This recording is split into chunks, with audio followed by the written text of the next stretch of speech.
오늘 말씀의 제목은 그리스도인의 교과서, 이제 성경에 대해서 말씀을 나눕니다. 여러분, 혹시나 성경을 평생 일독해 보신 분들은 몇 분 정도 계실지 물어보지 않겠습니다. 어떤 분들은 수십 독도 하신 분들도 계실 것입니다. 그러나 평생 성경을 일독도 안 하고 주님 품으러 가는 분들도 있을 것이라 생각해 봅니다. 왜 성경을 우리가 잘 읽지 못할까? 사실 성경에 대해서 무관심한 건 아닌데 읽어보려고 해봤지만 너무 어려워서 중도에 포기하는 경우들이 사실 많았습니다. 성경에 대해서 잘 모르는 타 종교를 가진 분들은요, 나하고 종교가 다르니까 나는 이 성경을 굳이 읽을 필요가 없다는 무관심한 경우들도 있을 겁니다. 그리고 이 성경이 우리가 너무 잘 알듯이 베스트셀러라서 많은 사람들이 이 책을 접해봤다는 겁니다. 실제로 감옥에 있는 분들이 이 국제기도원협회에서 나온 성경책, 파란 성경책을 통해서 주님을 만나고 그곳에서 인생을 바꾼 그런 사례들도 꽤 많이 있습니다. 성경은 분명히 사람을 바꾸는 힘이 있습니다. 그런데 종교에도, 문화에도, 인문학에도 이 성경은 지대한 영향력을 미쳤지만 오늘 우리는 이 성경을 어떻게 느끼고 있습니까? 교회에서는요, 성경을 하나님의 말씀이라고 합니다. 여러분, 우리가 하나님께서는 말씀으로 이 땅에 오셨습니다. 예전에는 하나님이 사람의 형상을 입어서 오셨지만은 이제는 하나님이 말씀으로 우리에게 찾아오셨습니다. 그래서 우리가 하나님을 만나려면 말씀을 가까이 하는 것밖에 방법이 없습니다. 그런데 신앙생활 이렇게 중요한 말씀을 알면서도 이 말씀은요, 양날의 검과 같아서 잘 읽으면 약이 되지만 잘못 읽으면 독약이 됩니다. 무슨 말이냐면 이단인 JMS, 정명석, 신천지 이만희 있는 분들 돌아가시기를 바랍니다. 아니면 회개하고 우리 쪽으로 넘어오시기를 바랍니다. 여러분, 이 똑같은 성경책을 보아요. 개역 한글이긴 하지만 그래도 똑같은 내용을 가진 성경입니다. 그런데 그들은 해석의 관점이 다르기 때문에 그들의 인생과 우리의 인생은 결과가 다르다는 겁니다. 여러분, 약이 되지 해야 되는데 독이 되는 건 잘못 배웠기 때문입니다. 수영을 하는 분들은 좀 아실 거예요. 저도 수영 초급반만 해봤는데 수영을 할 때 이제 팔을 이렇게 뻗잖아요. 근데 처음부터 노젓는 거를 배우는 게 아니라 판때기 놓고 물 뒤에서 이렇게 발길질하는 거, 물갈길질하는 것만 처음에 배웠어요. 자, 그리고 나서 이제 판때기를 놓고 수영을 합니다. 근데 이렇게 수영하지 않고 할 때 제끼죠. 왜 제끼냐요? 그때 숨을 쉬는 겁니다. 그래서 수영을 젊을 때 배우신 우리 나이 드신 권사님들도 70이 넘으시고 80이 넘으셔도요, 보통 25m잖아요. 25m를 왕복 정도가 아니라 여러 번, 수십 번도 다녀올 수 있다는 겁니다. 왜? 기본기가 제대로 갖춰져 있기 때문입니다. 그런데 수영을 동네에서 집 앞에 물가가 있어가지고 거기서 나름대로 개구리형으로 배우신 분들은 수영을 할 줄은 압니다. 그러나 그 수영의 비거리가 굉장히 짧다는 겁니다. 체력적인 소모가 굉장히 많은 거죠. 우리가 수영도 제대로 배우면 나이를 넘어섰어도 여유롭고 부드럽고 아주 참 아름다운 곡선으로 수영을 하지만 성경도요, 동일하게 말씀을 배우고 내가 좀 어떻게 하면 이 성경을 가까이 할 수 있을까 친숙하게 여러분 매일매일 가까이 하는 분들은 이런 편안함이 여러분 삶에 나타나는 겁니다. 여러분, 그리스도인의 교과서를 우리는 다음 단계로 읽기를 바랍니다. 첫 번째는요, 읽어야 합니다. 교과서를 읽자. 한번 따라 볼까요? 교과서를 읽자. 학생이 공부를 잘하려면요, 교과서를 읽어야 돼요. 하나님을 이해하려면 교과서를 읽어야 됩니다. 그런데 덮어놓고 읽는 게 아니고 그냥 많이 읽다 보면 뭐가 도가 터지겠지가 아닙니다. 기도하고 읽으셔야만 합니다. 왜냐하면요, 성경의 저자, 원저자, 지은이가 하나님이십니다. 그래서 성령의 감동으로 쓰여졌는 그 성경을 제대로 이해하려면 하나님께 기도하고, 하나님, 제가 이 성경을 읽습니다, 잘 이해하게 도와주세요. 기도하고 성경을 읽으시면 그날따라 성경이 더 잘 이해되어질 겁니다. 두 번째는요, 적절한 번역본을 선택하십시오. 성경은요 여러 번역본이 있습니다. 헬라어, 히브리어는 원어지만은요 이걸 쉽게 번역한 성경들이 영어 성경도 있고요, 또 때로는 우리말 성경도 있습니다. 우리말 성경 중에는요 현대인의 성경, 또 쉬운 성경, 또 메시지 성경, 표준 세번역 성경, 이런 성경들이 있습니다. 그것도 어려운 분들은요 어린이 성경도 있어요. 그리고 아주 어려운 분들은요 너무 두꺼운 거 부담스러우면 얇은 것, 쪽복음, 요한복음 10편만 되어 있는 것부터 읽으셔도 됩니다. 그렇게 친숙해지면 그 다음 더 어려운 성경으로 해서 지금 우리가 보는 개역 개정 성경을 볼 수 있습니다. 그리고요 시간과 셋째, 장소를 정해서 읽어야만 합니다. 우리는요 너무 바빠요. 24시간이 늘 부족합니다. 어영부영 되다가도 그냥 시간이 지나가고요, 핸드폰 보는 시간이 사실 너무 많아서 성경을 볼 시간이 없어요. 그러니까 아침에 성경 보는 시간을 확보 못하면 그냥 하루가 밀려서 주말에나 성경을 읽는 경우들이 있다는 겁니다. 여러분, 분주할수록 빼먹고 지나치고 안 하거나 그냥 포기하게 되는데, 여러분 시간과 장소 우선순위를 한번 결단해 보십시오. 네 번째, 읽기 전에 배경 지식을 쌓으십시오. 성경은요 다 논리적으로 기록되어져 있습니다. 1600년 동안 40명의 저자들이 기록한 이 성경책은요 다 예수 그리스도라는 주제를 가지고 기록되어져 있습니다.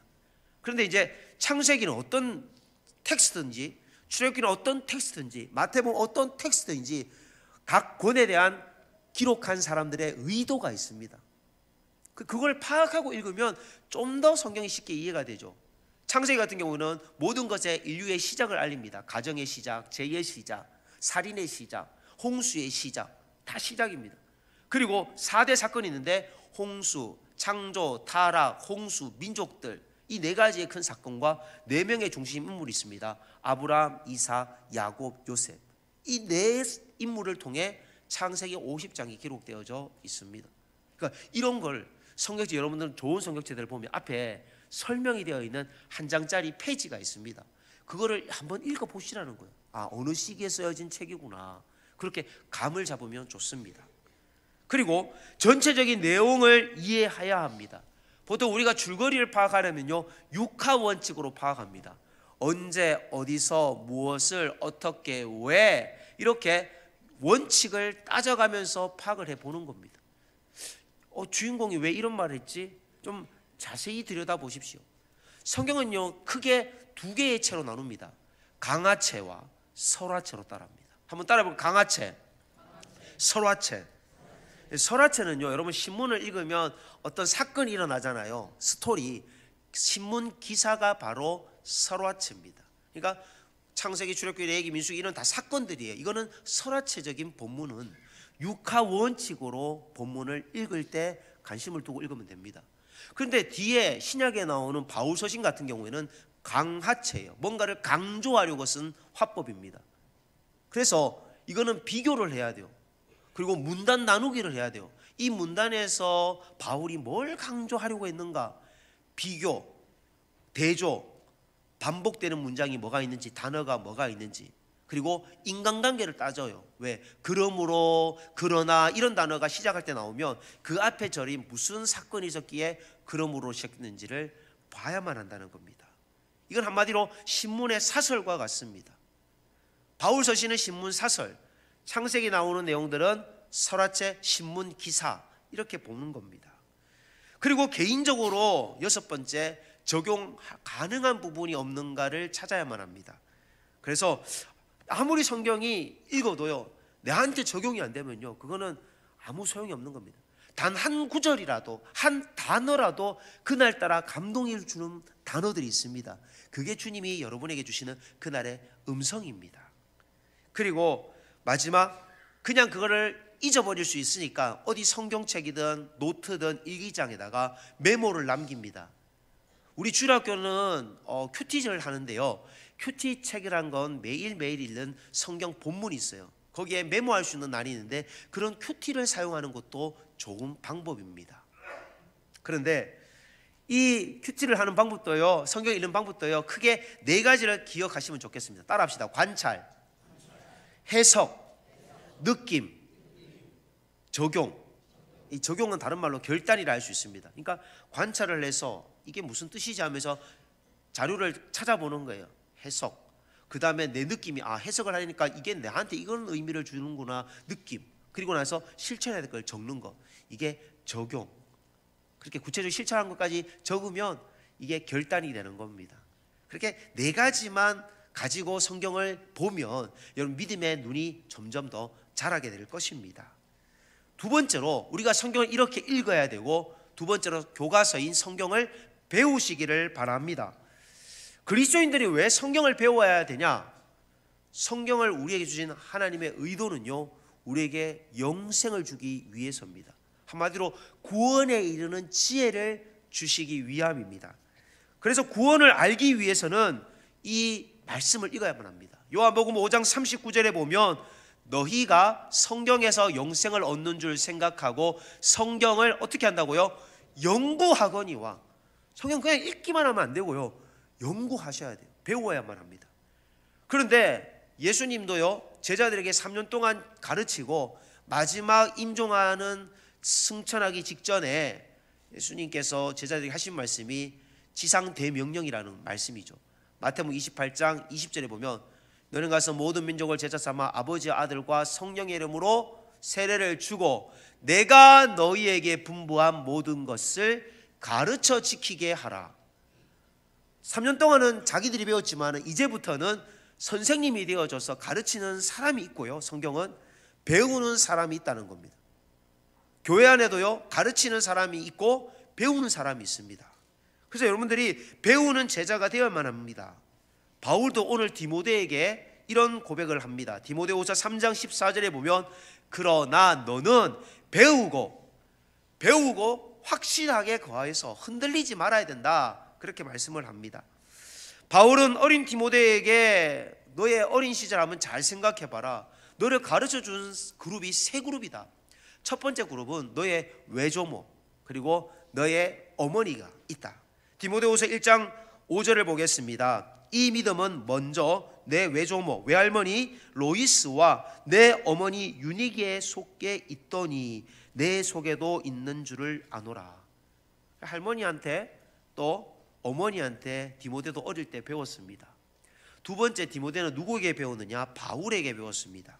디모데전서 1장 18절에 보면 디모데는 바울의 영적 아들이었는데 아들 디모데야, 내가 내게 이 교훈으로서 명하노니 전에 너를 지도한 예언을 따라 그것으로 선한 싸움을 싸우며, 그렇게 말씀을 배워야만 합니다. 그리고 제일 마지막 배워야 될 대상이 있다면 성경의 원저자이신 성령님께서 여러분 마음에 주시는 그 가르침을 여러분들 들을 수 있어야만 합니다. 디모데후서 오늘 읽은 3장 16절에 보면 모든 성경은 하나님의 감동으로 되었다는 거예요. 성령님께서 우리가 성경을 읽을 때에 똑같은 본문을 전 세계 사람이 다 읽지만 해석하는 느낌은 사람마다 다 다르다는 겁니다. 그래서 성경은요, 말씀의 능력이 있습니다. 하나님의 감동으로 되어진 이 성경을 우리가 읽기 전에 성령님 내 눈을 열어 주시옵소서. 다윗도 하나님 앞에서 성경을 대할 때 이런 마음으로 고백을 합니다. 시편 119편 18절 말씀에 보면 내 눈을 열어서 주의 율법에서 놀라운 것을 보게 하소서. 그러니까 다윗의 눈에는 이 말씀이요, 시편 119편 103절에 이렇게 얘기합니다. 주의 말씀은 내 발의 등이요 내 길에 비치니이다. 주의 말씀에 마치 내게 어찌 그리 단지요 내 배 꿀보다 더 다니이다. 자기가 경험한 고백을 하는 거예요. 자기를 위해 사단이 그렇게 밀가루보듯 유혹을 했습니다. 사울이 날마다 3,000명의 부하를 데리고 자기를 죽이려고 합니다. 사실 우울증 걸릴 수 있고 공황장애 올 수 있는 그런 상황입니다. 그런데 이 말씀을 가까이 하니까 말씀을 통해 상황을 믿음으로 극복을 하는 겁니다. 우리가 말씀이 땅에 뿌려지면요, 우리의 마음밭은 4가지 종류의 밭이 있는데 말씀의 씨가 길가가 밭은 바로 사단이 와서 예배 드릴 때도 바로 사탄이 와서 딴 생각을 하게 하면 길가밭이. 그런데 오늘 말씀을 들을 때 뭔가 좀 들은 마음에 감동이 있어요. 그런데 돌짝밭은 뜨거운 열기가 일어나면 그 돌의 열기와 그리고 돌 같은 딱딱한 마음 때문에 뿌리가 뻗지 못하고 그냥 말라버립니다. 시들어버리는 거죠. 그게 바로 얼마 지나지 않아서 넘어지는 우리의 모습입니다. 세 번째는 가시떨기 밭입니다. 말씀의 씨가 땅에 떨어졌는데 처음은 잘 자랍니다. 그러나 가시떨기와 같은 환경에 어려움이 오면요, 가시에 찔려서 아파하면서 그냥 하나님을 의지하지 않습니다. 그래서 성경은 좋은 옥토밭과 같이 되라 얘기합니다. 제가 주일학교 다닐 때 중고등부 수련회를 다녔어요. 근데 이제 수련회 가면요 꼭 해야 되는 게 있어요. 밥을 먹으려면 뭘 해야 된다? 요절을 외워야만 합니다. 여러분 다니는 주일학교는 안 그랬나요? 근데 그때는 머리가 그렇게 왜 똑똑하지 못했는지 밥은 먹고 싶은데 요절이 안 이어져서 너무 힘들었습니다. 그런데 몇 끼마다 요절을 외워야 됩니다. 한 개 외우고 빨리 잊어버리고 점심 때 것도 외우고 또 저녁 것도 외워야 되고, 그래서 한 7개를 수련회 가서 외웠습니다. 근데 수련회 끝나면요 한 개 요절도 기억나지 않습니다. 밥 먹기 위해서 요절을 외웠기 때문입니다. 여러분 아마 제 마음 이해되실 거예요. 여러분 성경은요 의무적으로 이렇게 막 어떻게 밥 한 끼 먹어보려고 요절을 외우면 여러분 기억 남지 않습니다. 성경은 내게 감동이 되어야 됩니다. 어떤 분들 중에는 자기 스스로 목표를 정해서 우리 집에 그래도 가보가 하나 있어야지, 그래서 성경을 필사하는 분들이 계십니다. 목사님 제가 성경을 이만큼 필사해서 한 권을 아니면 신약성경 전권을 구약을 하나님께 은혜 받아주셔서 필사했습니다. 물론 성경을 필사한 분들의 고백에 의하면 기도 응답을 받는다는 제가 얘기를 들었습니다.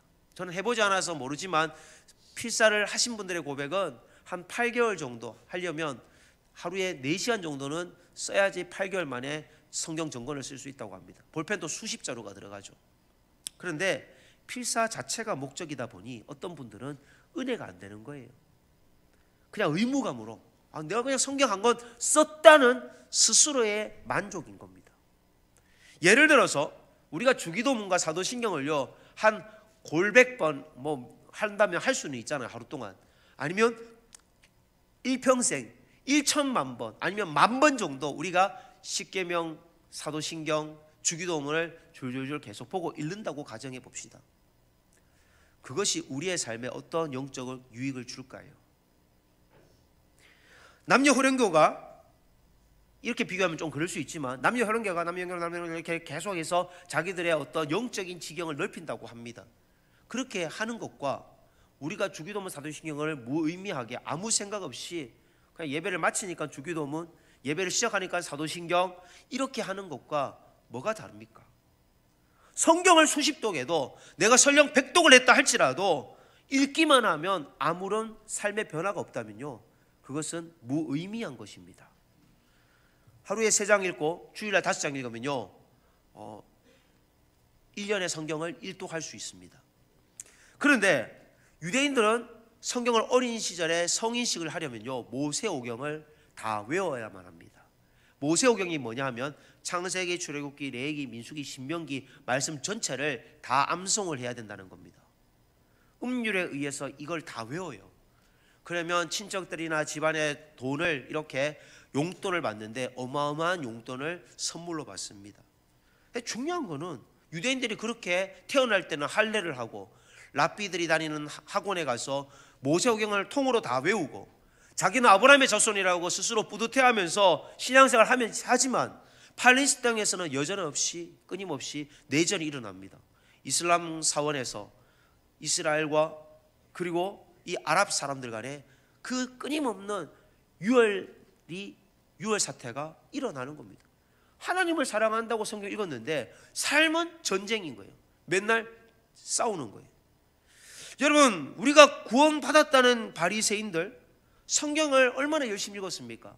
성경에 나오는 율법을 다 행했습니다. 금식을 하고 11조를 내고요. 그러나 헛된 자만심에 빠져서 사람들에게 굉장히 좋은 믿음인 것처럼 옷도 길게, 옷 밑에 술도 길게 해서 사람들에게 내가 랍비라는 걸 드러냅니다. 수염도 깎지 않고 멋지게 다닙니다. 그런데 이방인들을 괴롭히는 죄를 저질렀습니다. 세리들을 사람들 앞에서 무언을 주는, 나는 저 세리와 같지 아니하고 사람들에게 그렇게 인격 모독을 하는 죄를 바리새인들이 저질렀습니다.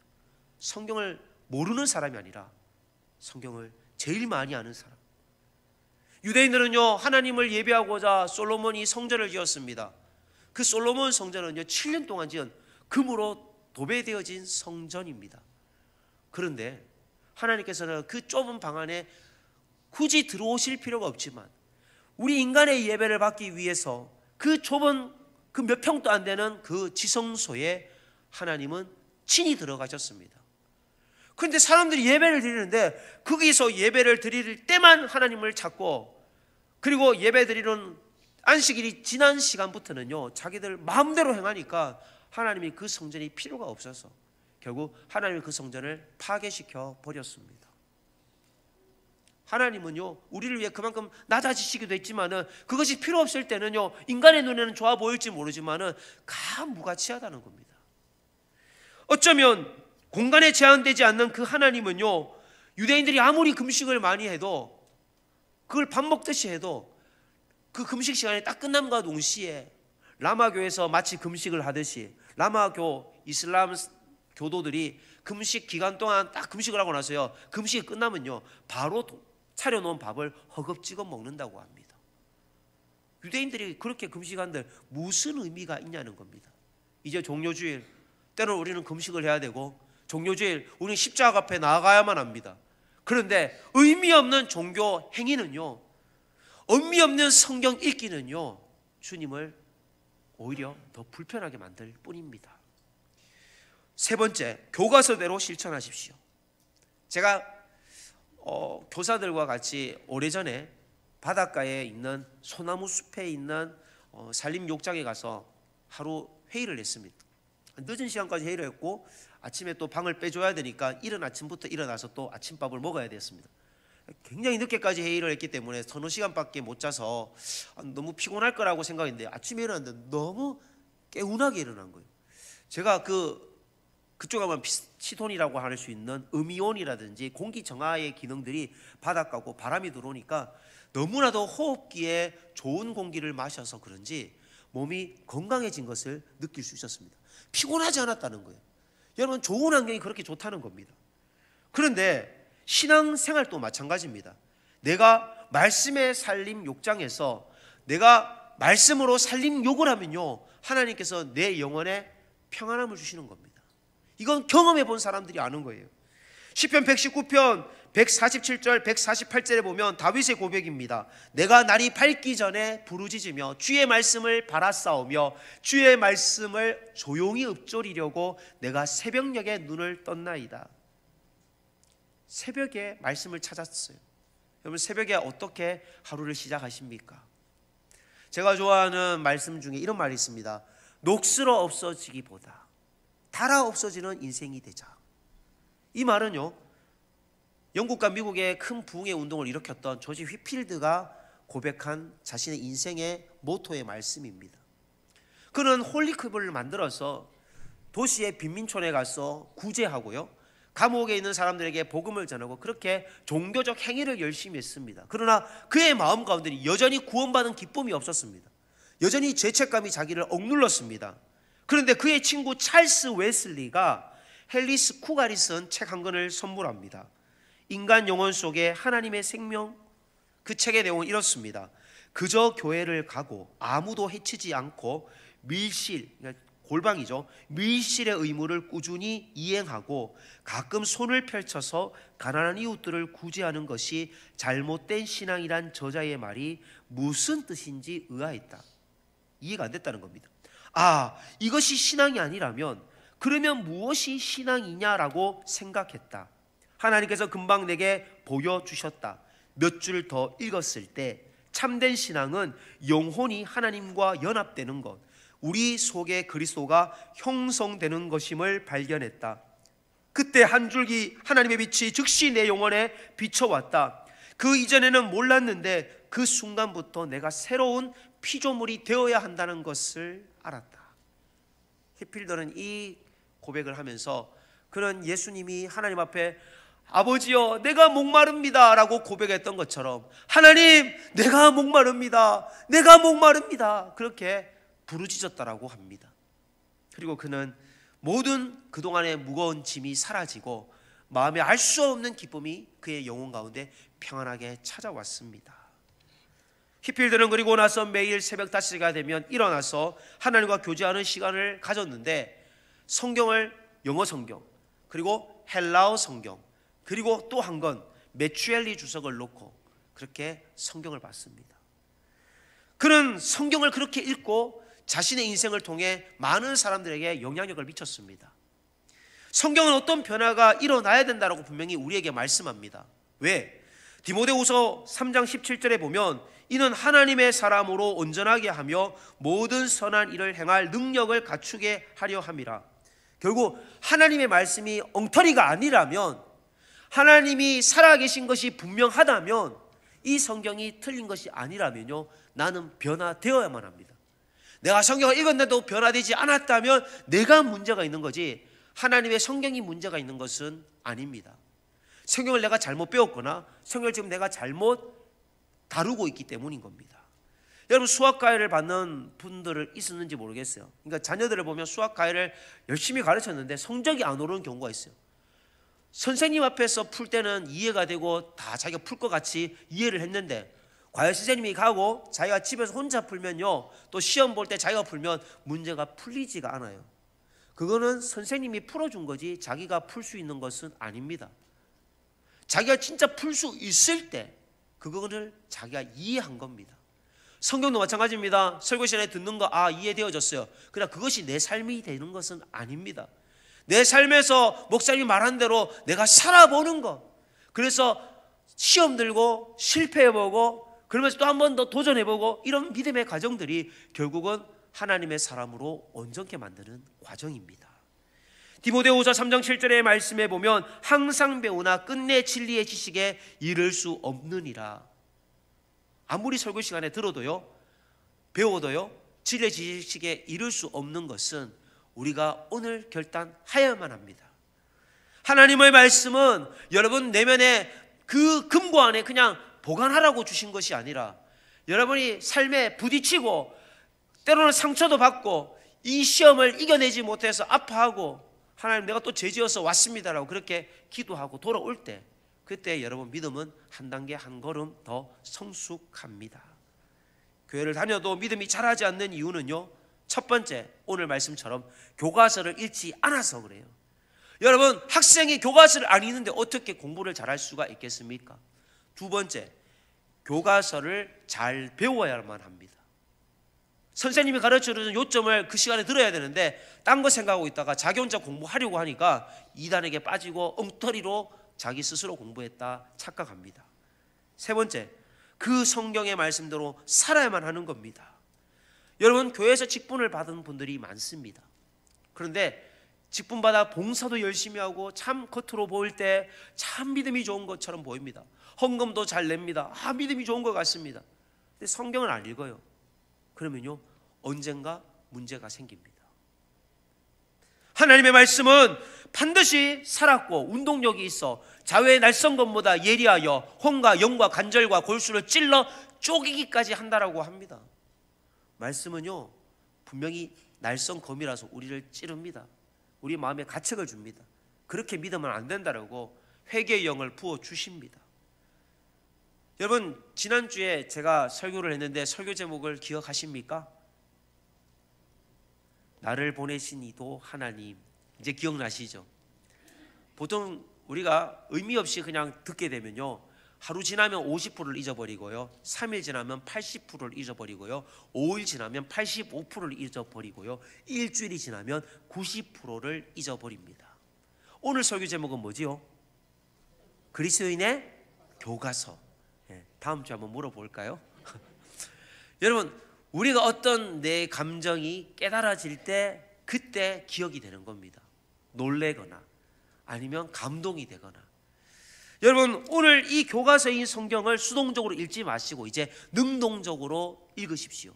설교를 들을 때 여러분 수동적일 수밖에 없지만 목사님 설교가 진짜 그런가에 대해서 건성건성으로 그렇겠구나 하고 스키 하지 마시고 그냥 건너뛰지 마시고 여러분 눈으로 한번 찾아보시라는 거예요. 목사님 읽은 말씀이 그 말씀 읽었는지 확인해 보라는 겁니다. 공격적으로 설교를 들으십시오. 여러분 공격적으로 예배를 드리십시오.